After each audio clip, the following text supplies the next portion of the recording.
ዋሾች ይፈርሳሉ፣ ገዳዮች ይሞታሉ፣ ከልካዮች ይከለከላል። መንገድ በሚዘጉ ሰዎች ላይ መንገድ ይዘጋል። የሚያሳድዱ ሰዎች ያለ አሳዳጅ ይወርቃል። ኦሪጂናልና ኮፒ ኢየሱስ እንዳለ አድርጎ የሚያወሩ ሰዎች አሉ። እናንተ የተኛው ኢየሱስን ነው የምታመልኩት የሚሉ ሃይማኖተኞች አሉ። አንዳንድ ኢየሱስ ተብሎ ፎቶ ላይ ስዕል ላይ ወጥቶ ጸጉሩ እዚህ ላይ ያለው ጥቁር ጸጉሩ ያለው መጽሐፍ ቅዱስ በነገራችን የኢየሱስ ጸጉር እንደ በረዶ ነጭ ነው። የዚህ ግን ጥቁር ነው። ይሄ ኢየሱስ አይደለም።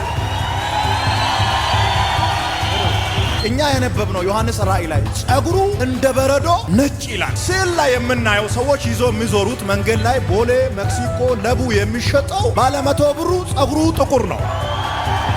ኦሪጂናል ኢየሱስ ያለው በዙፋን ላይ ነው። ቦሌ ለቦሌ፣ ለቡ ለለቡ፣ ሜክሲኮ ለሜክሲኮ በ100 ብር የተሸጠ የሚዞር ኢየሱስ የለም። ብሊቭ ኦር ናት እውነተኛው ኢየሱስ በእግዚአብሔር ቀኝ ተቀምጧል።